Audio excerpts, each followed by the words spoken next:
Abhijit. Thanks for doing this with me. You're welcome. We're going to get a little more details, I think, because on stage we were talking about fan experience, how you at MLS use fan data to shape the venue experience and things like that.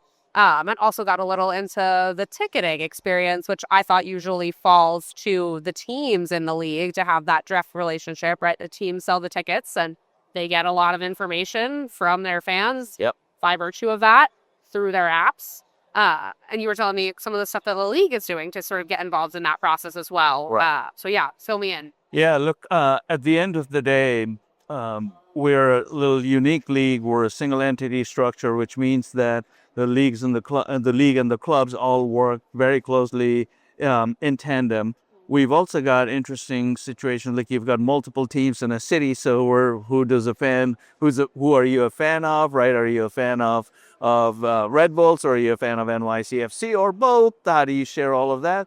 So I think where we are headed, where we've been going down as a path, which is called next gen investment that the ownership has invested in, and we're in the full phase of rolling it out. One of the key components of it is developing a comprehensive understanding of our fan, and we call this program Fan Genome, which is a brand of products. It starts at the core with data, and then on top of that, you build in how do you gather insights about your friends, how do you come up with foresights that inform what you're going to do, and finally, how do you activate that data to serve multiple business outcomes, whether it be, we talked about sales or sponsorship deals, whether it be that, whether it be marketing, whether it be selling of premium products to groups or even to individuals, and all the way down to the digital experience and the physical experience that our fans are going to have. So this has been a very exciting ride for us for the last few months. The idea of the fan genome is so interesting to me, and even calling it that, because I'm not a science person, but that sort of implies like the genetic information of a fan, right?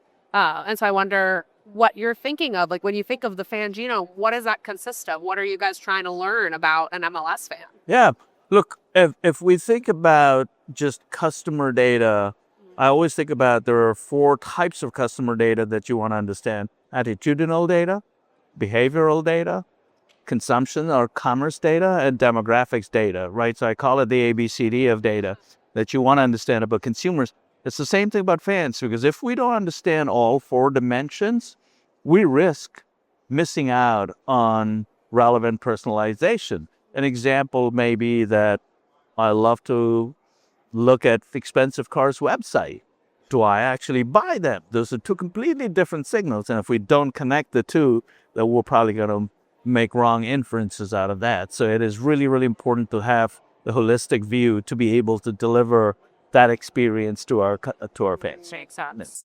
I think the last thing I'm wondering about is how you do this. Is this something that MLS sort of has the infrastructure capabilities to set up on your own, or are you pulling in external partners, or what's the how? No, we're building this. This is a key asset for anybody in a consumer-facing business today across various verticals. We've seen this happen, and so we think about this as a core differentiator that's going to empower our next level of growth as we bring those experiences to our fans and as well as to our partners and sponsors and so on. Cool, amazing. Well, thank you for explaining that.